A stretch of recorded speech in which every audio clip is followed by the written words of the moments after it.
সংযুক্ত আরব আমিরাতের দাপ্তরিক শাখা থেকে আমি শেখ মোহাম্মদ ফাউজুল মুবিন, সম্পাদক প্রেস এক্সপ্রেস। সবাইকে স্বাগতম। আজকে প্রতিদিনের মতো আমার সাথে উপস্থিত আছেন বাংলাদেশের বিখ্যাত মানবাধিকার কর্মী, সুদূর যুক্তরাষ্ট্র থেকে আহ, জিয়া করিম। আপনাকে স্বাগতম। আপনাকে অসংখ্য ধন্যবাদ। একই সাথে আমার সাথে উপস্থিত আছেন বাংলাদেশ ছাত্রলীগের কেন্দ্রীয় উপ সামাজিক যোগাযোগ মাধ্যম বিষয়ক সম্পাদক হামজা রহমান অন্তর।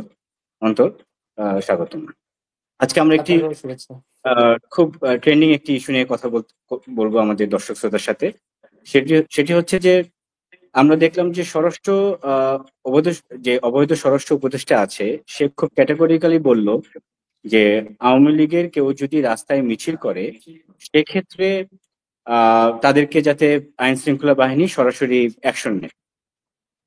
একই সাথে যেই দুটি জিনিসের উপর বেস করে এই অবৈধ সরকার ক্ষমতায় আসে, যে ষড়যন্ত্রটির মাধ্যমে, তার একটি ছিল হচ্ছে বৈষম্য শব্দটি এবং আরেকটি ছাত্র। অথচ 5ই আগস্টের রাত থেকেই তো আমরা বৈষম্যের অরিজিনাল সংজ্ঞা পেয়ে গেছি এবং এই কয়েকদিন ধরে আমরা ছাত্রদের উপরে যৌথ বাহিনী অনবদ্য এবং অবৈধভাবে নিপীড়ন আমরা দেখতে পাচ্ছি। তো আমরা একটি ভিডিও দেখে আমাদের অনুষ্ঠানটি শুরু করব।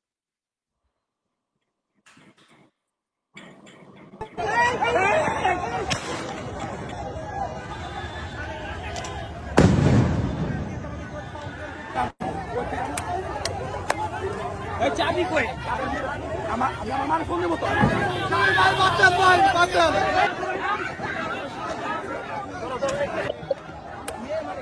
আমি থামাইতে গেছিলাম, সবাই সাক্ষী।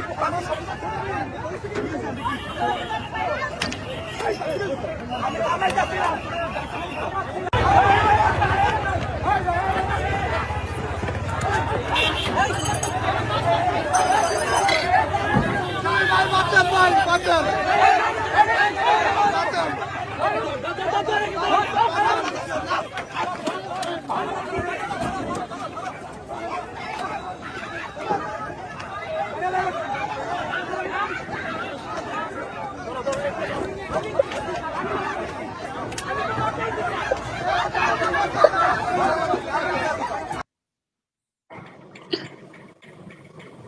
জিয়া কর্মীর কাছে জানতে চাবো, স্বরাষ্ট্র উপদেষ্টার এ ধরনের মন্তব্য আপনি কিভাবে দেখছেন?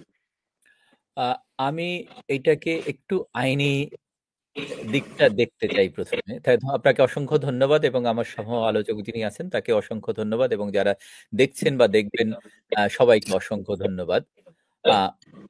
বাংলাদেশ সংবিধান ৭২-এর যে সংবিধান বা পরবর্তীতে এটা কিছু চেঞ্জ হয়েছে, পরিবর্ধন হয়েছে, কিন্তু এর ভিতরে মানুষের যে মৌলিক অধিকার সেইটা নিশ্চিত করা হয়েছে। বাংলাদেশ সংবিধানের অনুচ্ছেদ ৩৮-এ বলা আছে নাগরিকদের রাজনৈতিক দল গঠন এবং শান্তিপূর্ণ রাজনৈতিক কর্মকাণ্ডে অংশগ্রহণের অধিকার রয়েছে। আওয়ামী লীগ একটি ঐতিহ্যবাহী দল যারা ৫২-র ভাষা আন্দোলন থেকে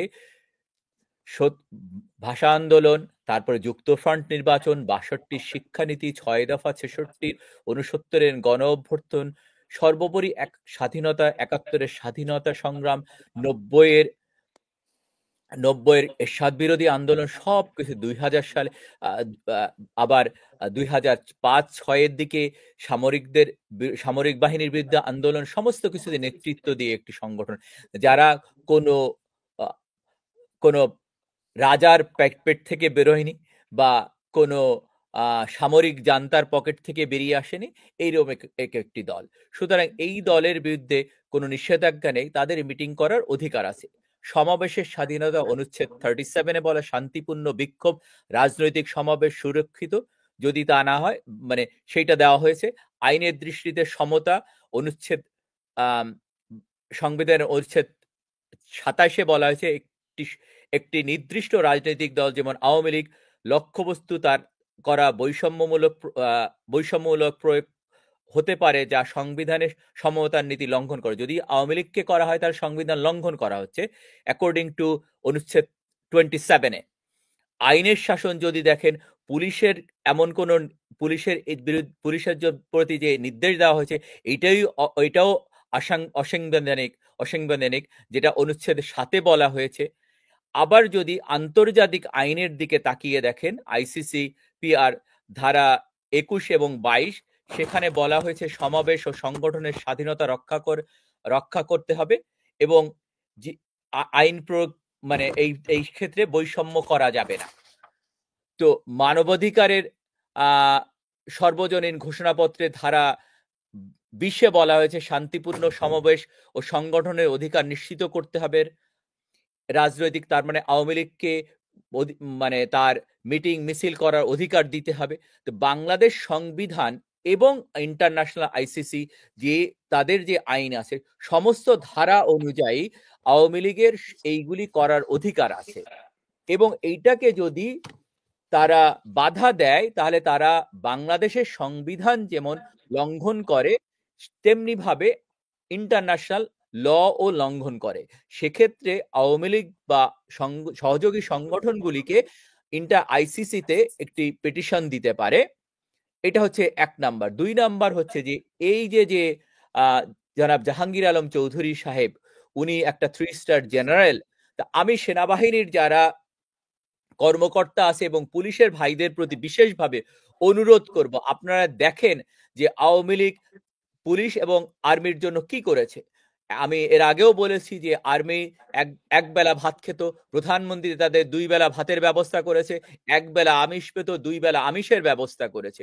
পুলিশ বাহিনীর জন্য আমি বারবার একই দাবি জানিয়েছি। 3000-এর উপরে পুলিশকে মারা হয়েছে, তাকে ঝুলিয়ে রাখা হয়েছে। আমরা আওয়ামী লীগ যদি ক্ষমতায় যায়, এর প্রতিটা হত্যাকাণ্ডের সুষ্ঠু তদন্ত এবং বিচার করবে। যারা এটার সঙ্গে জড়িত ছিল তাদেরকে বিচারের আওতায় আনা হবে এবং বাংলাদেশের সংবিধানকে সমুন্নত রাখা হবে। এবং জাহাঙ্গীর আলম যেটা করছেন সেটা সংবিধান লঙ্ঘনকারী, রাষ্ট্রদ্রোহিতার সমপর্যায়ে পড়ে।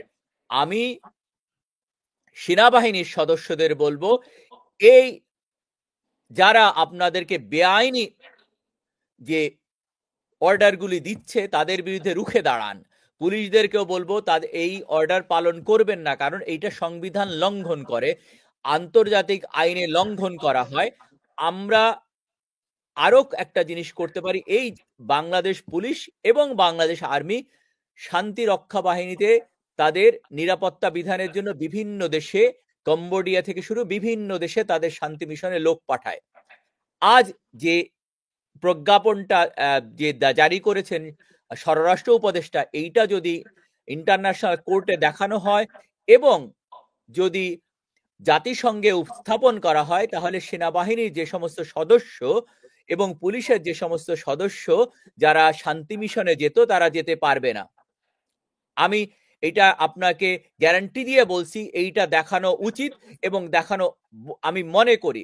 কিন্তু আমি চাই না যে আমাদের সেনাবাহিনীর যারা সদস্য এইটার আওতায় পড়ুক, কিন্তু তারা যদি এই জাহাঙ্গীর আলমের নির্দেশ পালন করে তাহলে আমাদেরও উচিত এবং আওয়ামী লীগের উচিত যে এইগুলি তুলে ধরা জাতিসংঘের কাছে, যে তারা এই আদেশ দিয়েছে জাহাঙ্গীর আলমের এগেনস্টে একটা কোনো ব্যবস্থা নেওয়া হোক, অথবা তাকে স্যাংশনের আওতায় আনা হোক যদি সেনাবাহিনীকে বাঁচাতে হয়। অথবা আমি সেনাবাহিনীর প্রধানকে বলবো তার উচিত এইটাকে ইন্টারভেন করা এবং তাকে সরিয়ে দেওয়া, যে যোগ্য এরকম কাউকে আনা উচিত। সে যদি সত্যি কথা বলে, যেমন সাখাওয়াত সাহেব যখন বলেছিলেন যে 5ই আগস্টের পরে যে বাংলাদেশে যে বুলেটগুলি ইউজ করা হয়েছে 7.2 মিলিমিটার, এইটা বাংলাদেশ সেনাবাহিনী বা বাংলাদেশ পুলিশ ব্যবহার করে না, এবং উনি এটার বিচার করবেন এবং যারা এটার সঙ্গে জড়িত তাদেরকে বিচারের আওতায় আনবেন। তখনই তার রাতের আধারে তাকে সরিয়ে দেওয়া হলো। তার মানে দেখা যাচ্ছে যে ওনরা জোর করে ক্ষমতায় থাকার জন্য বিভিন্নভাবে এই কাজগুলি করছেন। একটা জিনিস আমি সুস্পষ্টভাবে বলি, সেটা বাংলাদেশের স্বাধীনতার সময়ে আমাদের লুঙ্গি পরা দামাল ছেলেরা যুদ্ধে ঝাঁপিয়ে পড়েছিল। আজকে বাংলাদেশের আওয়ামী লীগের তৃণমূলের কর্মীরা যারা লুঙ্গি পরা, যারা রিক্সা চালায়, শ্রমিক মেহনতি, যাদের জন্য আওয়ামী লীগ বৃদ্ধ ভাতা, বেকার ভাতা, আহ, আপনার বয়স্ক ভাতা, প্রতিবন্ধী ভাতা ব্যবস্থা করেছে, তাদের বাসস্থানের ব্যবস্থা করেছে। আওয়ামী লীগ আসলে আবার তাদের জন্য যে বিভিন্ন ব্যবস্থা করবে। আমি আশা করব তারা রুখে দাঁড়াবে এই অবৈধ সরকারের বিরুদ্ধে। এবং ধন্যবাদ। ধন্যবাদ জিয়া করিম। আপনার আওয়ামী লীগের সেই গণতান্ত্রিক প্রক্রিয়ায় যে গণতান্ত্রিক যে বিচারিক প্রক্রিয়ায় সেইভাবেই তারা ব্যাক করবে এই আশা ব্যক্ত করে আমি হামজা রহমান অন্তরের কাছে ফিরে যেতে চাই যে যেই ছাত্রদের উপর বল করে মানে এই ষড়যন্ত্র করে এই অবৈধ সরকার ক্ষমতায় এলো, সেই ছাত্রদের উপর যে এখন নিপীড়ন করছে, আপনার ব্যক্তিগত জীবনের যে বাস্তবিক অভিজ্ঞতা এবং এখনকার প্রেক্ষাপট থেকে আপনি কিছু বলতেন? ধন্যবাদ প্রেস প্রেস এক্সপ্রেসের সম্পাদক শেখ মোহাম্মদ ফাইজুল মুবিন ভাইকে। আমার পূর্ববর্তী যে অতিথি জিয়া ভাই, তিনি একটি বিষয়ে কথা বলেছেন। আমি আমার বক্তব্যে যাওয়ার আগে আমি জাস্ট ওই বিষয়ে দুটো কথা বলতে চাচ্ছি এই কারণে, কারণ এখানে আহ, বাংলাদেশে যে অবৈধ অসাংবিধানিক সরকারটি রয়েছে, তারা কিন্তু যখন দায়িত্ব গ্রহণ করে রাষ্ট্রপতির কাছে, তারা সংবিধান মেনে দায়িত্ব গ্রহণ করে। এবং আরো একটি দ্বিমুখী আচরণ হলো এই সরকারের অংশ যারা, যেমন সার্জিস আলম, সে জুলাই স্মৃতি ফাউন্ডেশন না জুলাই লুটপাট ফাউন্ডেশন নামে একটা কি খুললো, ওটার সে দায়িত্বে ছিল, সে সরকারের অংশ।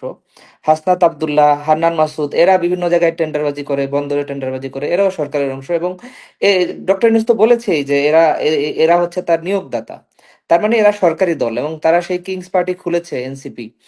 তো তারা কিন্তু প্রকাশ্যেই বলেছে যে তারা বাংলাদেশের সংবিধান মানে না, বাংলাদেশের এই সংবিধানকে তারা ছুঁড়ে ফেলতে চায়, এই সংবিধান তারা মানে না।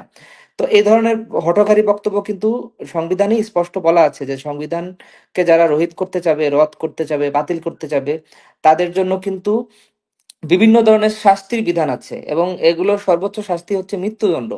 এবং আরো একটা বিষয় হচ্ছে, বাংলাদেশ সেনাবাহিনীর প্রত্যেকটি সদস্য এবং অফিসার, তারা যখন দায়িত্ব গ্রহণ করে বা অফিসাররা যখন কমিশন প্রাপ্ত হয়, তারা কিন্তু সংবিধান সমুন্নত রাখার শপথ নিয়ে দায়িত্ব গ্রহণ করেন। তো তাহলে এখন যারা সংবিধানকে ছুঁড়ে ফেলে দিতে চাচ্ছে বা সংবিধান বিরোধী আচরণ করছে, তাদেরকে কিন্তু সেনাবাহিনীর সদস্যদের হাতে কিন্তু এখন ম্যাজিস্ট্রেসি পাওয়ার দেওয়া আছে, বৈধ হোক অবৈধ হোক, যেভাবেই তারা এই দায়িত্বটি পাক, তারা কিন্তু এখন সেই ক্ষমতাটি পেয়েছে। তাদের কিন্তু উচিত এখন এই যে সংবিধান বিরোধী যারা কথাবার্তা বলে তাদেরকে গ্রেফতার করা, তাদেরকে আইনের আওতায় নেওয়া। ইভেন বিএনপির মতো দল, তারা এতদিন গণতন্ত্রের কথা বলেছে, নানা রকম কথা বলেছে, তারা আজকে দেখলাম যে তারা ইউনূসের যে অবৈধ সংস্কার কমিশন, তাদের যে প্রস্তাব বাংলাদেশের সংবিধান থেকে ধর্মনিরপেক্ষতাকে বাদ দিবে, এটিকে বিএনপি সমর্থন দিয়েছে। মজার বিষয় হলো, তারেক রহমান কিন্তু বাংলাদেশে যখন বাংলাদেশ থেকে পালিয়ে যায়, সে কিন্তু কোনো ধর্মীয় রাষ্ট্রে আশ্রয় নেয়নি, সে কিন্তু ধর্মনিরপেক্ষ যুক্তরাজ্যে এসে আশ্রয় গ্রহণ করে।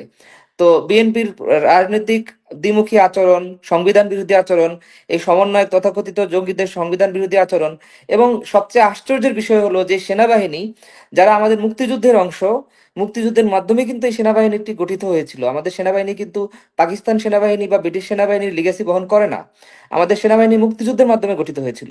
তারা এই সংবিধান সমুন্নত রক্ষার জন্য কিন্তু শপথ নিয়েছে, এবং তাদের হাতে এখন রাষ্ট্রের সর্বোচ্চ ক্ষমতা রয়েছে, কিন্তু তারা তাদের সেই ক্ষমতাটি প্রয়োগ করছে না।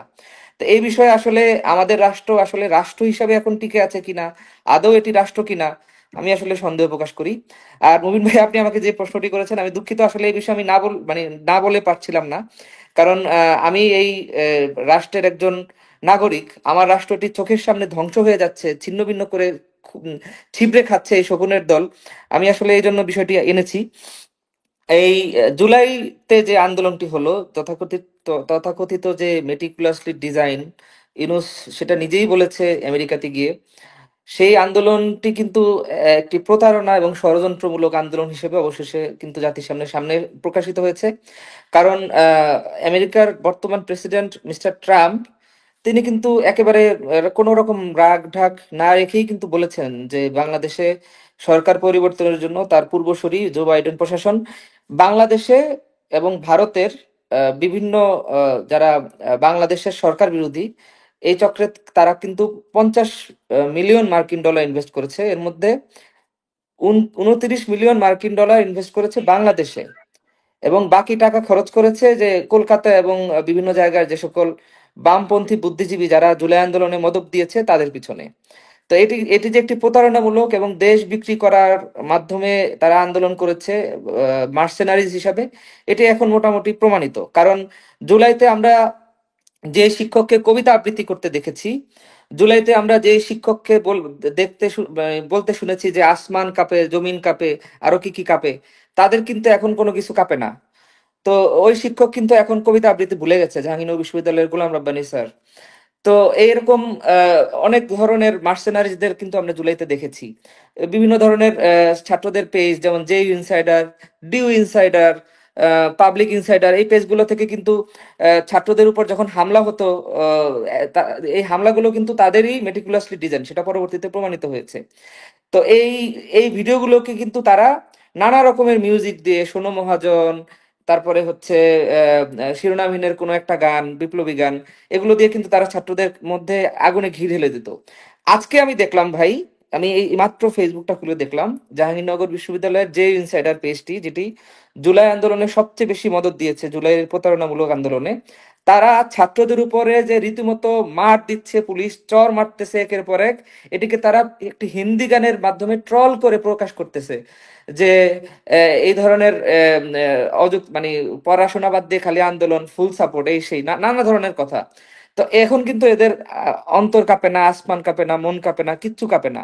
কারণটা কি? কারণটা হলো এখন জুলাইয়ের যেই লাল বদর ছিল, যে জঙ্গি সমন্বয়করা ছিল, যাদের মধ্যে অধিকাংশই ছিল শিবিরের, সেই সাদিক কায়েম থেকে শুরু করে, ফরহাদ থেকে শুরু করে, সবাই কিন্তু, তারা কিন্তু নিজেরাই, আমরা যে ভবিষ্যতে এসে তাদেরকে রিমান্ডে নিব ওইটারও প্রয়োজন নাই, কারণ তারা নিজেরাই এখন রিমান্ড ছাড়া মোটামুটি সব ডকুমেন্ট নিজেরাই স্বীকার করে নিয়েছে যে জুলাইতে তারা কিভাবে ষড়যন্ত্র করেছে, কিভাবে কোন জায়গা থেকে কার মাধ্যমে যোগাযোগ করে, কোন ছাত্র সংগঠনের মাধ্যমে তারা কাজগুলো করেছে। এটি যে শিবিরের নেতৃত্ব হয়েছে, তারা কিন্তু এটা নিজেরাই প্রকাশ করেছে। তো এখন কিন্তু এই এই এরাই কিন্তু এখন রাষ্ট্র চালাচ্ছে। এই শিবির কিন্তু এখন প্রকাশ্যেই বিভিন্ন বিশ্ববিদ্যালয়ে সভা সমাবেশ করছে, নানা রকম ক্যাম্পেইন চালাচ্ছে। তো তারা এখন আমি রাষ্ট্র আপনার চালাচ্ছে। কাছে আবার আবার ব্যাক করবো আপনার জাস্ট শিবিরের ভূমিকা থেকে যেটা শুরু করতে যাচ্ছি, যে আমি ভাইয়ের কাছে যাবো। সেটা হচ্ছে, আমরা তো সবাই জানি যে আপনি যে মেটিকুলাসলি ডিজাইনের কথা বললেন, যে $29 মিলিয়ন এখানে এঙ্গেজ করা, বিভিন্নভাবে বিভিন্ন প্রতিষ্ঠানকে ইন্টারভেন করা, আপনার ইউএস এর মাধ্যমে পলিটিক্স মেটার্স একটা বিশাল ক্যাম্পেইন তারা সারা বাংলাদেশ ব্যাপী লঞ্চ করে, যেখান থেকেই আসলে তারা এই রিক্রুটমেন্টটা শুরু করে। সো এবং আমরা দেখেছি যে এই ষড়যন্ত্রের সময় কিন্তু কোনো সমন্বয়ককে কিন্তু কোনোভাবে আমরা মারা যেতে দেখিনি, বা তাদের কিন্তু কখনো কোনো প্রাণ যায়নি, বা তাদের পরিবারে কিছু হয়েছে আমরা দেখিনি। তো এই যে ষড়যন্ত্র করে এই যে অবৈধ সরকার ক্ষমতায় আসলো, এবং তারা এই পুরো জিনিসটা কিন্তু হামজা যেটা বললো যে বাইডেন প্রশাসনের একটা ইন্টারভেনশন ছিল, এবং আমরা উইটনেস করেছি যে ট্রাম্প অ্যাডমিনিস্ট্রেশন আসার পরে বাইডেন অ্যাডমিনিস্ট্রেশনের যতটি বিতর্কিত ইস্যু ছিল প্রত্যেকটাকে কিন্তু এক্সিকিউটিভ অর্ডার দিয়ে সে ক্যান্সেল করেছে, এবং এই জিনিসটা সে মানে সুস্পষ্টভাবে সে এটাকে উল্লেখ করেছে। On the other hand, very recently doctor ইউনুসের ইন্ডিয়া ভিজিট করা, যে বারবার ইন্ডিয়া বিরোধী কথা বলে ইন্ডিয়ার দ্বারস্থ হওয়া, এবং একই সাথে তার প্রিভিয়াস চায়না ভিজিট, এবং ভেরি রিসেন্টলি ইউএস এর ভাইস প্রেসিডেন্টের যে ইন্ডিয়া ভিজিট, এই এন্টার ডাইনামিক্সটা বাংলাদেশ পলিটিক্স এর উপর কিভাবে রোল প্লে করবে আপনি যদি একটু ব্যাখ্যা করেন।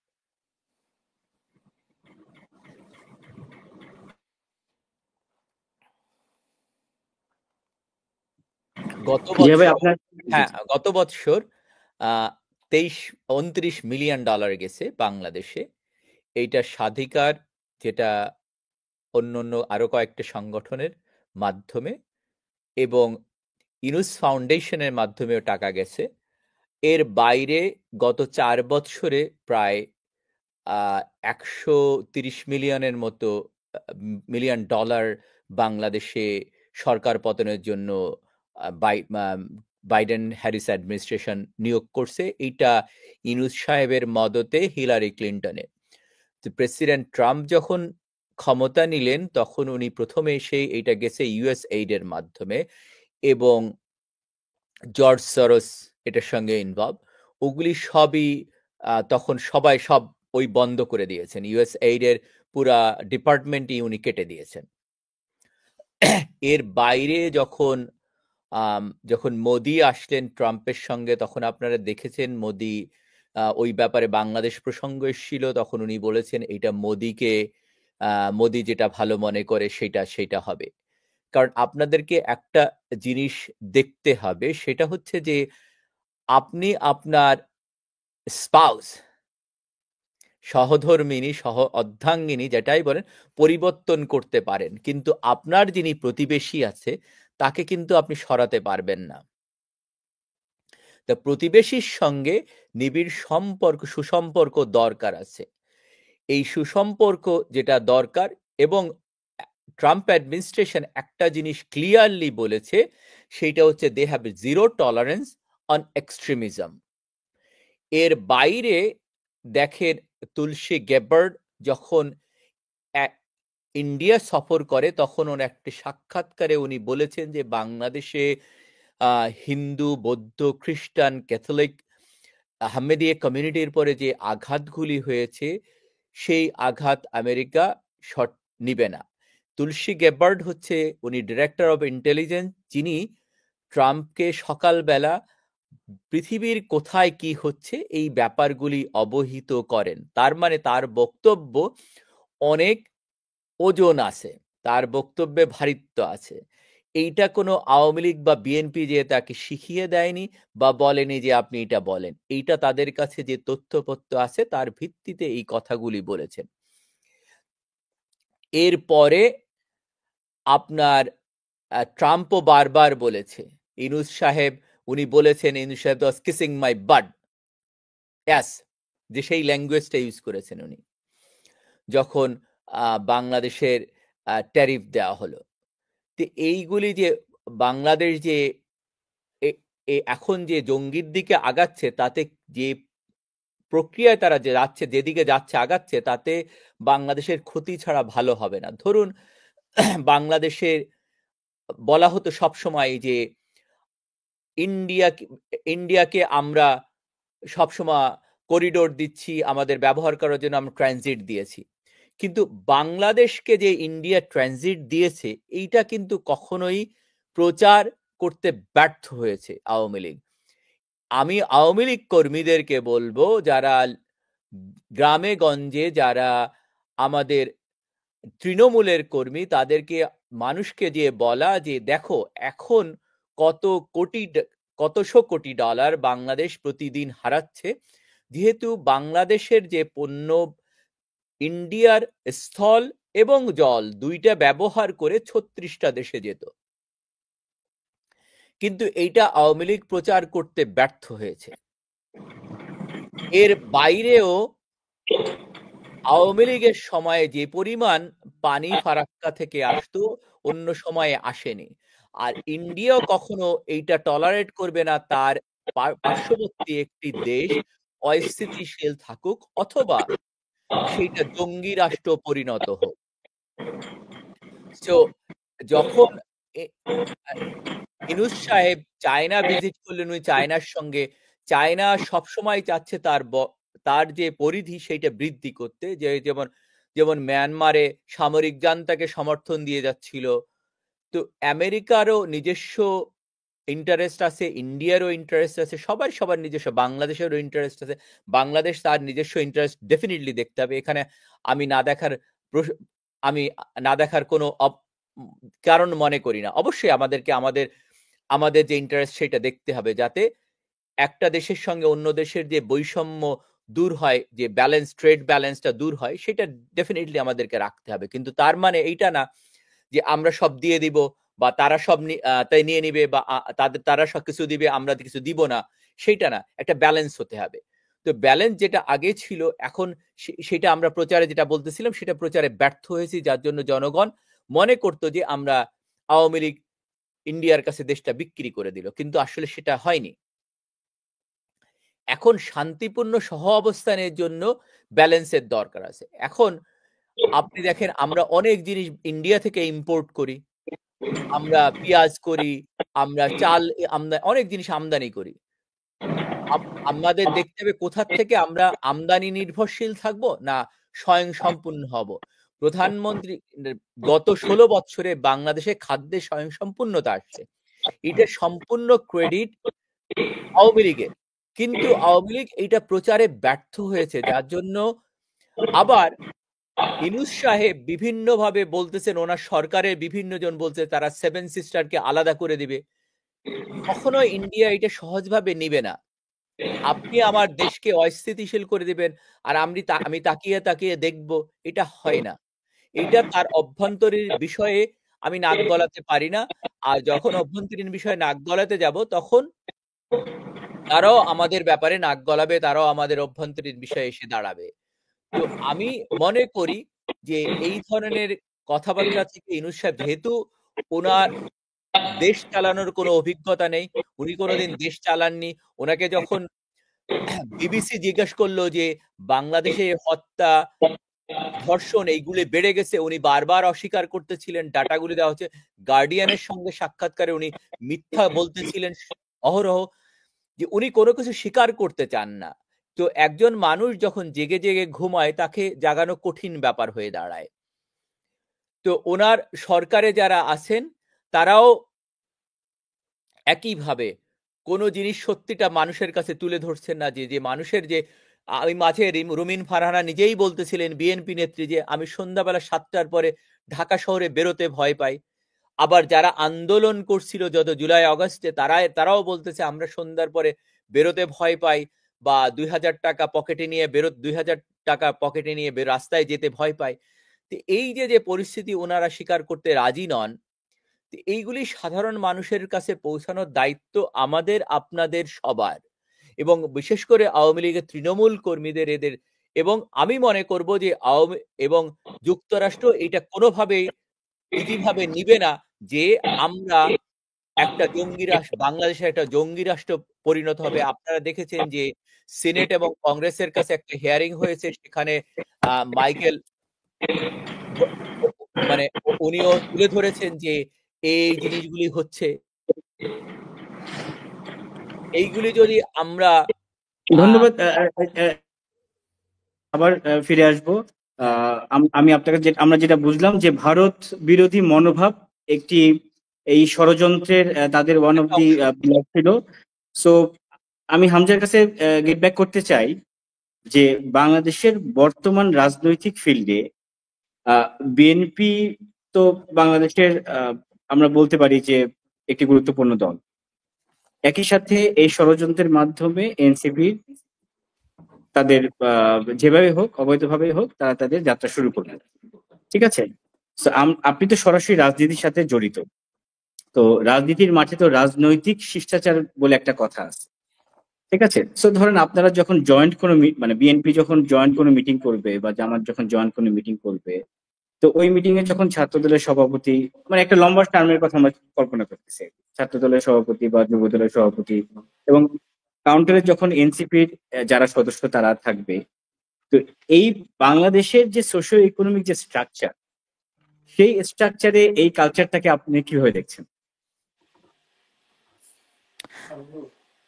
দেখুন, ওরা যে দলটি বানিয়েছে, এই দলের যে আহ্বায়ক নাহিদ ইসলাম, তিনি এমন একজন দলীয় প্রধান, যিনি দলীয় প্রধান হওয়ার আগে দেশের মন্ত্রিত্বের স্বাদ নিয়ে ফেলেছেন, এবং যে জুলাই ষড়যন্ত্রের যে আন্দোলন, সেখানে তিনি সমন্বয়কের দায়িত্ব পালন করেছেন।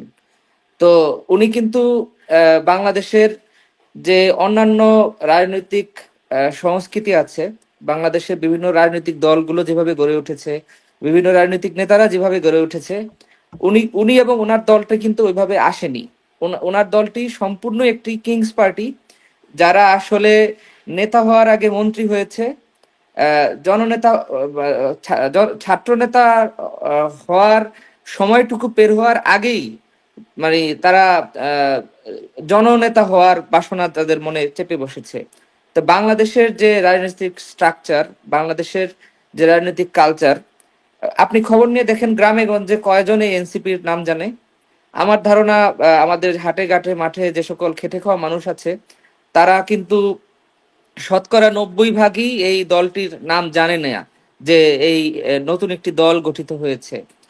কিন্তু এই আহ, তথাকথিত সমন্বয়করা তারা কিন্তু এখন রাষ্ট্রের মালিক হিসাবে চেপে বসেছে। তারা আহ, আহ, এই যে বিএনপির মতো একটি রাজনৈতিক দল, তাদের ঢাকা বিশ্ববিদ্যালয় শাখার সভাপতি সাহস চন্দ্র সম্ভবত, সে গতকালকে একটি বিবৃতি দিয়েছিল যে তথাকথিত জুলাই আন্দোলন এটির জন্য তাকে ক্ষমা চাইতে বাধ্য করেছে। কিন্তু মানে বিএনপির মতো একটি রাজনৈতিক দল এই এনসিপির মতো একটি যাদের কোনো কর্মী নেই, আপনি দেখেছেন পয়লা বৈশাখে নাহিদ ইসলাম তাদের দলীয় কর্মসূচি করেছে, সেখানে তাদের কোনো স্টেজে যতজন ছিল সামনে ততজন দর্শক কিন্তু ছিল না, তার চেয়ে বেশি ছিল ক্যামেরা। তো তাদের কোনো নেতাকর্মী নাই, যারা সম্পূর্ণভাবে এই রাষ্ট্রের উপর চেপে বসে আছে। তাদের ভয়ে বিএনপির যে ছাত্র দল, ছাত্র সংগঠন, তাদের হচ্ছে ঢাকা বিশ্ববিদ্যালয় শাখার সভাপতি সে হচ্ছে ক্ষমা চেয়ে বসেছে। তো এই যে মপতান্ত্রিক কালচার তারা যেটি তৈরি করলো এই বাংলাদেশে 5ই আগস্টের আগে থেকেই বলা যায়, কারণ জুলাই মাসে কিন্তু এই যে হামলা, যত ধরনের সহিংসতা, এগুলো কিন্তু এই সমন্বয়করাই শুরু করেছে। ঢাকা বিশ্ববিদ্যালয়, জাহাঙ্গীরনগর বিশ্ববিদ্যালয়, রাজশাহী বিশ্ববিদ্যালয় লাইভ করতো তারা যে গণহত্যা হচ্ছে, গণহত্যা হচ্ছে, অথচ ঢাকা বিশ্ববিদ্যালয় কিন্তু একজনও মারা যায় নাই, জাহাঙ্গীরনগর বিশ্ববিদ্যালয় একজনও মারা যায় নাই, রাজশাহী বিশ্ববিদ্যালয় একজনও মারা যায় নাই, অথচ তারা লাইভ করেছে যে আমাদের উপর গণহত্যা হচ্ছে। তো এই যে মিথ্যার উপর ভর করে তাদের রাজনীতির যাত্রা শুরু, পুরোটাই কিন্তু একেবারে শুভঙ্করের ফাঁকি, পুরোটাই মিথ্যাচার, পুরোটাই একটা ষড়যন্ত্র।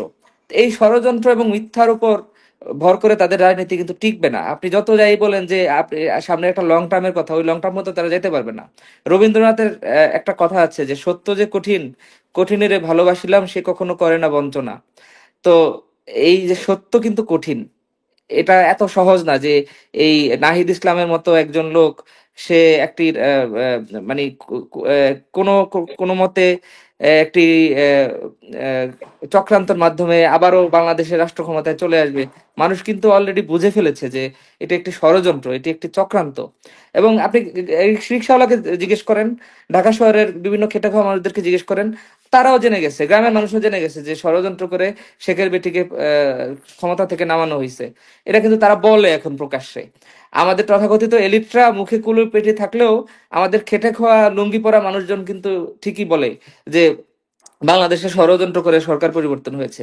তা আমি মনে করি না যে সামনে বিএনপির সাথে তারা সহাবস্থান করে রাজনীতি করতে পারবে, অতদূর পর্যন্ত তারা যেতে পারবে না। এবং বাংলাদেশে তারা যে চক্রান্তটি শুরু হয়েছে, আমাদের সংবিধানকে ফেলে দিবে, আমাদের মুক্তিযুদ্ধকে মুছে ফেলবে, আমাদের দেশের ইতিহাস 24 থেকে তারা শুরু করবে, 71 ইতিহাস মুছে ফেলবে। এই যে শহীদ বুদ্ধিজীবী কবরস্থানকে তারা ভেঙে গুড়ি দিয়েছে, বিভিন্ন জায়গায় মুক্তিযুদ্ধের স্মৃতি তারা মুছে দিয়েছে, বিভিন্ন জায়গায় বঙ্গবন্ধুর স্মৃতি, ধানমন্ডি 32 থেকে শুরু করে বীরশ্রেষ্ঠ মুক্তিযোদ্ধাদের স্মৃতি তারা মুছে ফেলেছে, ভেঙে ফেলেছে, মুক্তিযোদ্ধাদের গলায় জুতার মালা দিয়েছে, চট্টগ্রামের কিংবদন্তি মুক্তিযোদ্ধা মাইনুদ্দিন খান বাদলের কবরে পর্যন্ত আগুন দিয়েছে, চট্টগ্রামের সাকা চৌধুরীর চট্টগ্রাম যুদ্ধাপরাধী সাকা চৌধুরীর বিরুদ্ধে যে আদালতে সাক্ষী দিয়েছে, সেই মুক্তিযোদ্ধাকে তারা টেনে হিস্ট্রে হাতকড়া পরিয়ে নিয়ে গেছে।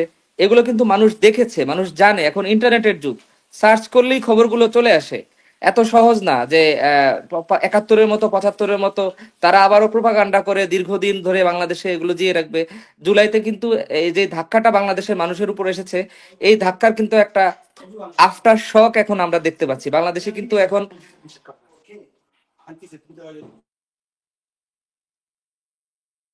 বাংলাদেশে কিন্তু এখন মানুষ কিন্তু এগুলো জানে যে কি হচ্ছে না হচ্ছে।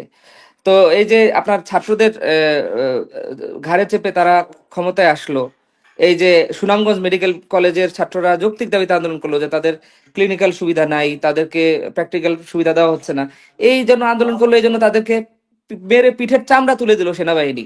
আবার এই যে পলিটিক্যাল টেকনিক্যালের ছাত্ররা 6 দফার জন্য আন্দোলন করলো, খুবই যৌক্তিক দাবি, তারা কোটার বিরুদ্ধে বলছে যে 30% কোটা বরাদ্দ করা হয়েছে যারা অযোগ্য তাদের জন্য, অথচ তাদেরকেও কিন্তু একেবারে মেরে রাজপথ থেকে সরিয়ে দেওয়া হলো। যেই কোটার জন্য আন্দোলন হলো সেই কোটার বিরুদ্ধে বললে কিন্তু এখন মেরে পিঠের চামড়া তুলে দিচ্ছে। তো এই এই বিষয়গুলো মানুষ কিন্তু বুঝে গেছে এখন। তো এদের এই দলটি সাস্টেনেবল হবে না। তারা তাদের আমার ধারণা সব মিলে 2 বছরও তারা ওই তাদের ঐক্য ধরে রাখতে পারবে না।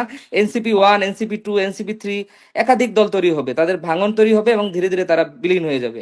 আমার ধারণা। ধন্যবাদ হামজা, ঐক্যের কথা বললেন। ঐক্য থেকে আমি জিয়া করিম ভাইয়ের কাছে ফিরে যেতে চাই যে আমরা আজকে একটি পত্রিকায় দেখলাম এবং সারা রাজনৈতিক সামাজিক যোগাযোগ মাধ্যমে খুবই ভাইরাল জিনিসটা, সেটা হচ্ছে যে আওয়ামী লীগ মে মাস থেকে পূর্ণ উদ্যমে মাঠে নামবে। এবং অলরেডি আমরা যেটা দেখেছি যে বিভিন্ন জায়গায় স্বপ্রণোদিত হয়ে, যেখানে আগে মিছিলে আমরা 4-5 জন দেখতাম, এখন শত শত মানুষ বিভিন্ন জায়গায় স্পন্টেনিয়াসলি মিছিল করছে এবং শান্তিপূর্ণভাবে মিছিল করছে। সো জিয়া করিম ভাইয়ের কাছে আমার প্রশ্ন হচ্ছে যে এনসিপি তথাকথিত যে দলটি এখন দাঁড়িয়ে আছে সরকারের সরাসরি মদতে, এই দলটি তো ষড়যন্ত্র বা জুলাই আন্দোলনের সময় তারা সম্পূর্ণ ছাত্রদের ব্যাকআপে এবং কোটা নামক একটি অবজেক্টিভকে সামনে রেখে তারা আন্দোলনের মাঠে ছিল। এবং পরবর্তীতে তারা যে ম্যাস প্রপাগেশন করেছে, তারা যে সাইকোলজিক্যাল ওয়ারফেয়ার করেছে, ওইটার জন্যই কিন্তু তারা মানুষের সাপোর্ট পেয়েছে এবং মানুষ কিন্তু অলরেডি বুঝতে পেরেছে যে মানে এটা একটা ষড়যন্ত্র ছিল। তাহলে এই যে সামনের মে মাস জুন মাসে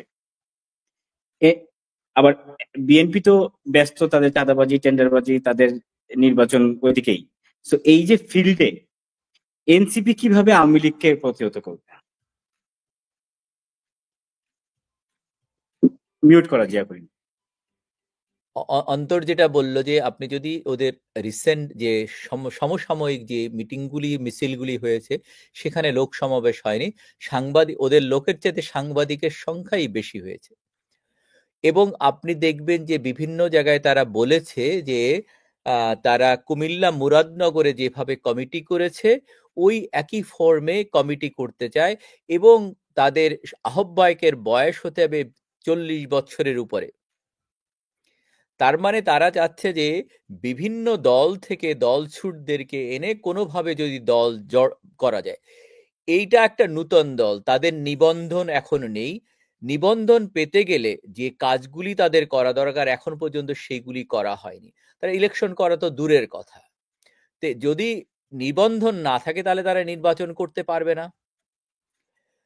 তারা অন্তর আরেকটা কথা ভালো কথা বলেছে যে তারা প্রোপাগান্ডা চালিয়েছে বিভিন্নভাবে এবং এই প্রোপাগান্ডা চলছে, এখনো চলছে, তাদের থেমে নেই। সাইবার ওয়ার্ল্ডে তারা ফেসবুক, ইউটিউব বিভিন্ন জায়গা বিভিন্ন ধরনের ঘটনা এনে তারা প্রচার করেছে। সেইগুলা মিথ্যা সত্য দুইটা মিলিয়ে একটা জিনিস করে তারা মানুষের কাছে প্রচার করেছে, গুজব ছড়িয়েছে যে এই হচ্ছে এই হচ্ছে। আসলে এরকম কোনো কিছুই হয়নি। আপনারা যদি দেখেন যে যে যে যে আওয়ামী লীগ আস্তে আস্তে আওয়ামী লীগ একটা শকের ভিতরে ছিল প্রধানমন্ত্রী চলে যাওয়ার পরে, তারা আস্তে আস্তে ঘুরে দাঁড়াচ্ছে এবং আশা রাখি দাঁড়াবে। আওয়ামী লীগের সবচেয়ে সর্বনিম্ন ভোট পেয়েছে 2001 সালে, সেটা ছিল অলমোস্ট 41%। যেটা মানুষের এত জনসমর্থন আছে সেখানে তো তারা নির্বাচনে আওয়ামী লীগ নির্বাচনকে কোনোদিন ভয় পায়নি। নির্বাচন 69-এও করেছে, 70-এ করেছে, 70-এও নির্বাচনে যেতে আওয়ামী লীগ ভয় পায়নি। যুক্তফ্রন্টের নির্বাচন করেছে, সেখানেও আওয়ামী লীগ ভয় পায়নি। আওয়ামী লীগ কখনো নির্বাচনকে ভয় পায় না। আমার কথা হচ্ছে আপনারা নিরপেক্ষ নির্বাচন দেন, দেখুন যে আওয়ামী লীগের জনপ্রিয়তা আছে কি নেই, সেটা প্রমাণ পাওয়া যাবে। এখন ওরা যেহেতু দেখছে যে ওদের কোনো জনসমর্থন নেই, ওরা যার জন্য এই পুলিশের যিনি এখন স্বরাষ্ট্র উপদেষ্টা, ওনার মাধ্যমে পুলিশকে বিভিন্নভাবে ইনফ্লুয়েন্স করে আওয়ামী লীগের অপোজিশনে দাঁড় করাতে চেষ্টা করছে, আর্মিকেও দাঁড় করাতে চেষ্টা করছে। সেজন্যই আমি বললাম যে পুলিশ ভাইদের প্রতি আমার বিশেষ অনুরোধ, আপনারা দেখবেন আপনাদের ব্যাপারে কারা আপনাদের পাশে ছিল এবং ভবিষ্যতেও থাকবে। আপনাদের যে সমস্ত পুলিশ ভাইদেরকে পিটিয়ে মারা হয়েছে, তাদেরকে ঝুলিয়ে রাখা হয়েছে, তাদের বিচার ইনশাল্লাহ বাংলার মাটিতে হবে। আপনারা জাস্ট সবর করেন, একটু ওয়েট করেন, আওয়ামী লীগ এইগুলির বিচার ইনশাল্লাহ করবে। এবং আর্মির যারা আছেন তাদের প্রতি আমার বিশেষ অনুরোধ, আপনারা দেখেন কারা আপনাদের পাশে ছিল। এই অবৈধ সরকার নাকি অবৈধ সরকার যারা বারবার এসে বলছে যে মাঝখানে দেখলাম ব্যারিস্টার ফুয়াদ, যার দলে 10 জন মানুষও নেই, সে এসে বলল সেনাবাহিনী ক্যান্টনমেন্ট গুড়িয়ে দিবে। হাসনাত আব্দুল্লাহ মাঝে সেনাবাহিনীর প্রধানের এগেনস্টে লিখলেন এবং বললেন দরকার হলে সেনাবাহিনীকে গুড়িয়ে দিবে। তাদের বিরুদ্ধে তো কোনো স্বরাষ্ট্র উপদেষ্টার কোনো বক্তব্য শুনি। যখন বঙ্গবন্ধুর বাড়ি ভাঙা হলো, যখন যেটা আমাদের স্বাধীনতার সূতিকাঘর ঘর, অথবা যেখান থেকে 52 ভাষা আন্দোলন শুরু হয়েছিল, ওসমান আলীর বাড়ি ভেঙে দেওয়া হলো, গুড়িয়ে দেওয়া হলো, তখন তো দেখলাম না এই সেনাবাহিনীর প্রধান বা সামরিক বাহিনীর প্রধান বললেন যে হ্যাঁ এইগুলি অন্যায়, এগুলো ভাঙা যাবে না। উনি যারা গুড়িয়ে দিল তারা যখন গাজীপুরে গেল, মার খেলো, তখন উনি ডেভিল হান্টের নামে আওয়ামী লীগ নেতাদের প্রতি নির্যাতন। কত ধরবেন? বাংলাদেশ আওয়ামী লীগের লক্ষ লক্ষ কোটি কোটি কর্মী আছে যারা স্বেচ্ছায় জেলে যাবে, তবুও অবৈধতার কাছে মাথা নত করবে না, সামরিক জান্তার কাছে মাথা নত করবে না। আইয়ুব বিরোধী আন্দোলন করেছে, আমরা জিয়াউর রহমান বিরোধী আন্দোলন করেছি, ইরশাদ বিরোধী আন্দোলন করেছি, মঈন গ্যাংয়ের বিরুদ্ধে আন্দোলন করেছি। আওয়ামী লীগ কখনো দাবিয়ে রাখা যাবে না আওয়ামী লীগকে। সুতরাং আপনারা যদি মনে করেন যে এই জাহাঙ্গীর আলমের মতো একজন 3 স্টার, যার অথর্ব, যার কোনো ব্যক্তিত্ব নেই, যার হাঁটুতে বুদ্ধি, তার মাধ্যমে আওয়ামী লীগকে দমন নিপীড়ন করবেন, আওয়ামী লীগকে দমন নিপীড়ন করতে পারবেন না। আওয়ামী লীগ ঢাকায় রাখতে পারবেন না। আওয়ামী লীগ ঘুরে দাঁড়াবে। জিয়া ভাই আপনার কাছে আমার একটা প্রশ্ন আছে, সেটা হচ্ছে যে সেনাবাহিনী বাংলাদেশের ডেভিল হান্টের নামে বাংলাদেশের একেবারে প্রান্তিক পর্যায়ের মানুষজনকে নিপীড়ন নির্যাতন করছে, তারা কিন্তু সীমান্তে দেখেন বাংলাদেশের 10 কিলোমিটারের মধ্যে ঢুকে আরকান আর্মি ডিজে পার্টি করে যাচ্ছে। আরকান আর্মি বাংলাদেশের ভূমি ব্যবহার করে যাচ্ছে, তা করতেছে। আমাদের সেনাবাহিনী বিজিবি কিন্তু এখানে একেবারেই নির্বিকার। তাহলে দুইটা কারণ আছে, এটা দুইটা কারণ। একটা দেশকে ধ্বংস করতে গেলে দুইটা জিনিস করতে হয়, দুইটা। একটা হচ্ছে তার শিক্ষা, আর একটা হচ্ছে তার আইন শৃঙ্খলা। তো এই সরকারের মুখ্য যে কাজ ছিল যে প্রথমেই তারা দেখেন পুলিশের উপরে আঘাত আনছে, 3,000-3,000-এর উপরে পুলিশকে মেরে ফেলছে, বিভিন্ন থানা পুড়িয়ে দিচ্ছে, তাদেরকে মেরে ঝুলিয়ে রেখেছে। সুতরাং আইন শৃঙ্খলা রক্ষাকারী পুলিশ। তারপরে যখন ব্যারিস্টার ফুয়াদ বললেন, তারপরে হাসনাত আব্দুল্লাহ বললেন যে সেনাবাহিনী গুড়িয়ে দিবে, তার মানে সেনাবাহিনীর মেরুদণ্ড, পুলিশের মেরুদণ্ড যদি ভেঙে দিতে পারে, তাহলে আইন শৃঙ্খলা বলে কোনো জিনিস থাকে না। তাহলে এই দেশের আইন শৃঙ্খলা, তার মানে একটা জঙ্গি রাষ্ট্র করার জন্য যে জিনিসগুলো দরকার সেইগুলি আসতেছে, 1 নাম্বার। 2 নাম্বার আছেন শিক্ষা ব্যবস্থা। আপনি দেখেন প্রতিটা 69-এ আন্দোলন হয়েছে, 52 ভাষা আন্দোলন হয়েছে, ছাত্ররা কোনোদিন সরকারে যায়নি, তারা আবার ক্লাসরুমে ফিরে গেছে। কিন্তু এই সময়ে এই সরকার যেহেতু অবৈধ, তাদের দরকার ক্ষমতায় থাকা, যার জন্য তারা ঢাকাকে দখল করে রাখছে। তাদের আন্দোলনটা মেনলি ঢাকা কেন্দ্রিক ছিল, ঢাকাকে দখল করে যাতে তারা ক্ষমতায় টিকে থাকতে পারবে, যার জন্য শিক্ষা তারা ইউনিভার্সিটিগুলিতে ব্যাক করেনি, তারা ক্ষমতার অংশ হয়ে গেছে, ক্ষমতার অংশ হয়ে যে শিক্ষা ব্যবস্থাকে ধ্বংস করে দিচ্ছে। আপনারা দেখেন এখন পর্যন্ত স্কুলগুলিতে পাঠ্যপুস্তক পায়নি, আমাদের সন্তানরা এখন পর্যন্ত পায়নি। কেন পায়নি? কারণ শিক্ষা ব্যবস্থাকে ধ্বংস করতে হবে। আপনার দেখেন বাংলাদেশের জিডিপি কোথায় ছিল, এখন নেমে পাকিস্তানের নিচে আসছে। আপনাদের মনে থাকার কথা যে ইমরান খান যখন ক্ষমতায়, তখন পাকিস্তানি সাংবাদিকরা বলতো যে আমাদের মানে এই আমাদেরকে শিক্ষা বানাতে হবে না, আপনারা আমাদেরকে বাংলাদেশ বানিয়ে দেন।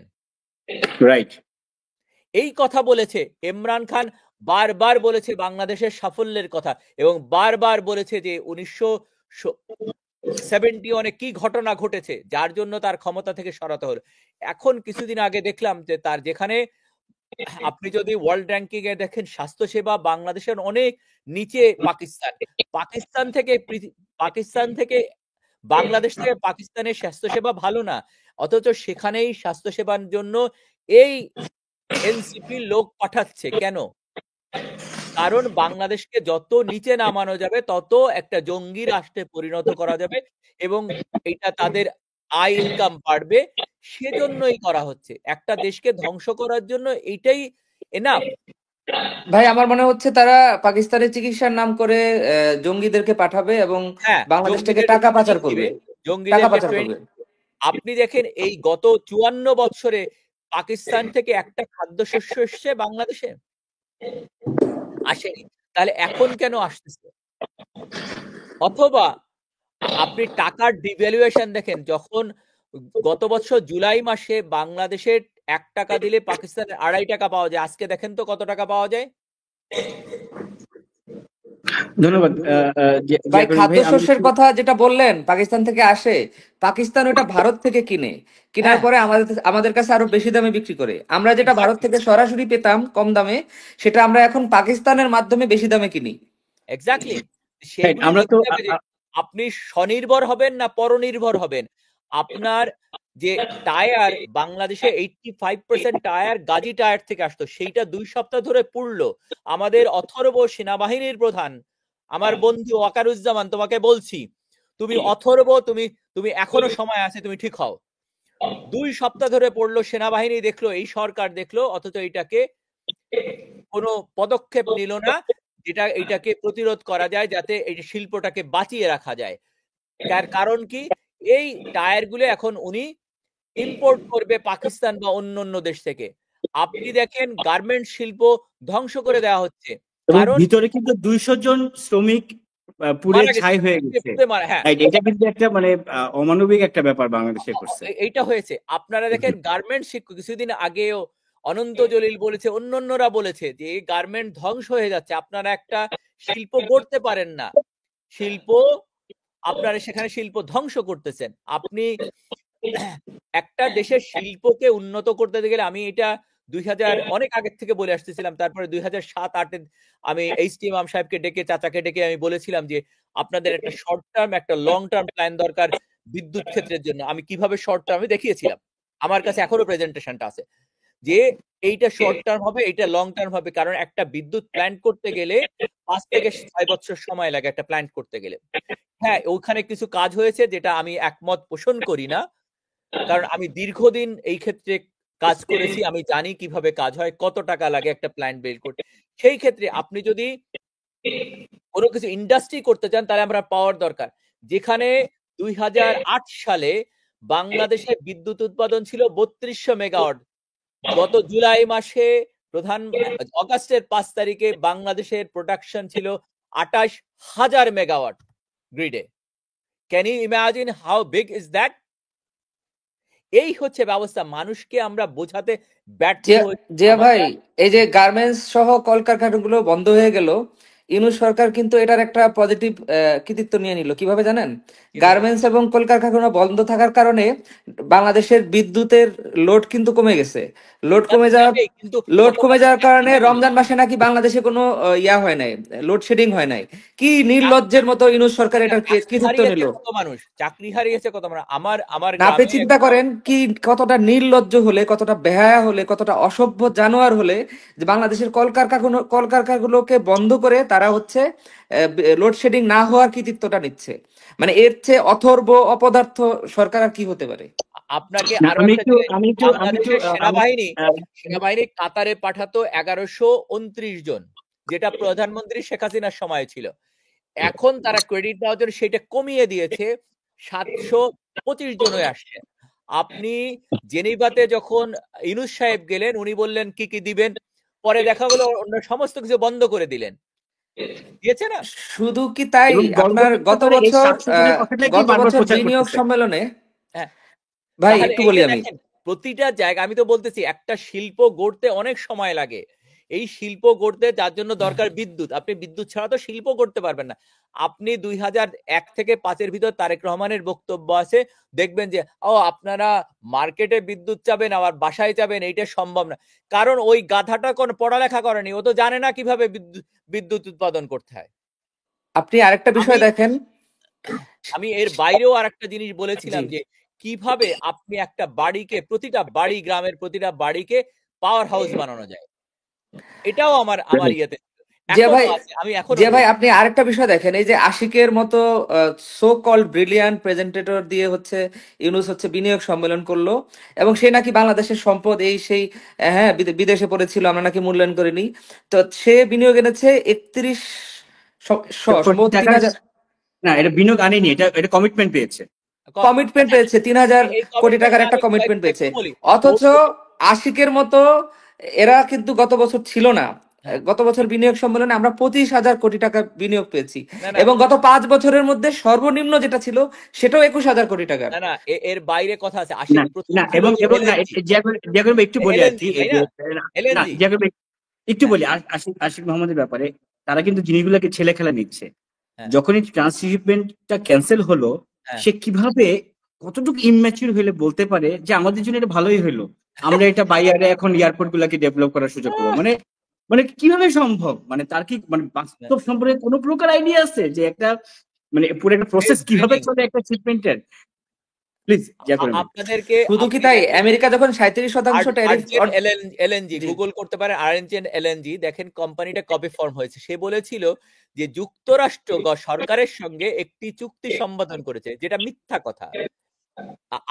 আমি এটার পরে বিপুল টকে একটা বলে দিই, পুরা একটা ইয়ে আছে, আমার পুরা ডকুমেন্ট আছে আমার কাছে, যে ওই আর্জেন্ট এলএনজি একটা নতুন কোম্পানি, যেটা 2023 সাল না 24 সালে শুরু করে, যেটার এখনো তাদের টারমিট কোনো কিছু হয়নি, তাদের ফান্ডিংই হয়নি। $10 বিলিয়ন ফান্ডিং লাগবে। যদি তারা সেটা পায় তবে তারা প্রোডাকশনে যাবে 2030-এ। কিন্তু তারা তো এখন পর্যন্ত কোনো কিছু নেই। আর ওইটা তো আমেরিকান গভর্নমেন্টের সঙ্গে কোনো চুক্তি না, এটা একটা প্রাইভেট এন্টিটির সঙ্গে চুক্তি। আর একটা জিনিস যদি দেখেন, যে এই যে যে জিনিসগুলো করছে, আপনাকে দেখতে হবে যে যখন যখন চাকরি মানুষ হারাবে, তখন মানুষ লোনের দরকার হবে। কোথায় যাবে? গ্রামীণ। বেনিফিটেড কি হবে? ডক্টর মোহাম্মদ ইউনূস। আপনি দেখেন যে 2023 সালে বাংলাদেশের সরকার বিটিআরসি একটা চুক্তি করেছিল স্টারলিংকের সঙ্গে, আপনার খুঁজলেই পাবেন। এই স্টারলিংকের সঙ্গে চুক্তির জন্য যে একটা এইটার পরে একটা স্টাডি করার জন্য, সেইটা বাংলাদেশ সরকারের সঙ্গে চুক্তি, যাতে সাধারণ মানুষ কম খরচে সেবা পেতে পারে। এখন চুক্তিটা হতে যাচ্ছে, চুক্তি করাতে যাচ্ছে গ্রামীণের সঙ্গে। তার মানে কি, আপনি যদি চুক্তিটা আপনার কাছে করেন, তার মানে আপনি 15-20% প্রফিট নিয়ে তারপরে আপনি বিক্রি করবেন। তার মানে আপনি বেনিফিটেড হবেন। দেশ কিভাবে বেনিফিটেড হলো? দেশ তো বেনিফিটেড হলো না। ব্যাপারটা আপনারা জিনিসগুলো উনি, এবং এর আগে দেখেন যে 23 সালে একটা ইয়ে হয়েছিল, এবং এটা কি 23 সালের? হ্যাঁ, এই যে 23 সালের, এই দেখেন। তো আমি তো বললাম যে এইগুলি সবই যাতে সরকারের সঙ্গে যদি চুক্তি হয়, তাহলে মানুষ কম পয়সায় পায়। আর যদি একটা ব্যক্তি হয়, সে তো লাভ করবেই। তারপরে সে যখন সেবা দিবে, কম পাবে, কম বেশি টাকা দিতে হবে ভাই, মানুষকে। ঢাকার চিটাগং বুলেট ট্রেনের এই প্রস্তাবনাটা কিন্তু আওয়ামী লীগ সরকারের ছিল। এটার কৃতিত্ব এখন ইউনূস সরকার নেওয়ার চেষ্টা করতেছে, দেখলাম নিউজে। এখন পর্যন্ত তারা একটা কোনো কিছু করতে পারেনি, বলতে একটা দেখাক যে আমরা এইটা পদক্ষেপটা নিছি, দেশ এটা বেনিফিটেড হবে। এই পদক্ষেপ নিতে পারেনি এখন পর্যন্ত। না, পদক্ষেপ না তো দূরের কথা, তাদের যে বেসিক যে এজেন্ডা, যে তাদের তথাকথিত যে মানে কমিশন গুলোর যে সংস্কার, তার এটারই তো কোনো অগ্রগতি তারা দিতে পারেনি। ঠিক আছে, যেটার জন্য তারা নির্বাচনটাকে তারা ঝুলে রাখছে। করবে আমি কি, একটু ঘুরাবে, এই করবে। ভাই, আমি আর একটু আমি একটু হামজা এর কাছে ব্যাক করতে চাই। ইনক্লুসিভ নির্বাচন, সেই ক্ষেত্রে আহ, আমরা বারবার তারা যে নির্বাচনের ডেটটা পিছাচ্ছে, এবং সেই ক্ষেত্রে আওয়ামী লীগের রোলটা আমরা যেভাবে দেখছি, এটাকে আপনি কি মানে এটা কি আপনি কি মনে করেন যে যথেষ্ট? দেখুন, এই যে একটু আগে আপনি যেটা বললেন যে তারা যে সংস্কারগুলো বাস্তব করার জন্য বিভিন্ন কমিশন গঠন করেছে, তারা আসলে সংস্কার করার জন্য এই কমিশনগুলো গঠন করেনি। তারা বাংলাদেশের উপর দীর্ঘ সময় চেপে বসার জন্য, সংস্কারের নামে সময় ক্ষেপণের জন্য, এবং এই প্রহসনগুলো করার জন্যই আসলে তারা এই বিষয়গুলো করেছে। কারণ তারা খুব ভালো করেই জানে বাংলাদেশের মানুষ, বাংলাদেশের সংবিধান যদি পরিবর্তন করা হয় বা সংবিধান যদি বাতিল করে নতুন সংবিধান প্রণয়ন করা হয়, এটা বাংলাদেশের মানুষ কখনোই মানবে না। তারা খুব ভালো করেই জানে যে বাংলাদেশে এক কক্ষ বিশিষ্ট যে সংসদ আছে, এটিকে তারা দ্বিকক্ষ করতে যাচ্ছে, তারপরে প্রাদেশিক সরকার করতে যাচ্ছে। এগুলো মানুষের কাছে গ্রহণযোগ্যতা পাবে না। তো এগুলো তারা জানে, জানে বলেই একজন সাংবাদিকতা বিষয়ে যার হচ্ছে ডিগ্রি, তাকে এনে সংবিধান সংস্কার কমিশনের প্রধান বানিয়ে দিয়েছে। তো এই যে জগা খিচুড়ি মার্কা যে ইউনূস গভর্নমেন্ট, এটা আসলে এটা একটা এটা একটা আমি একটু জিয়া করিম ভাইয়ের কাছে যাবো যে সংবিধান নিয়ে এই সংবিধানের সময় মানে এই সংবিধান নিয়েই তো বাংলাদেশের আমি শেষ জাতীয় করি। সংসদে একটু বলি আমি আসবো বাংলাদেশের জাতীয় সংসদে কিন্তু বাংলাদেশের প্রত্যেকটা দলে অংশগ্রহণ করেছে। হ্যাঁ। তাহলে এই সংবিধান নিয়ে তাদের এত প্রবলেম কেন? আমি তার আগে একটা ইলিয়াস হোসেনের একটা বক্তব্য শুনি।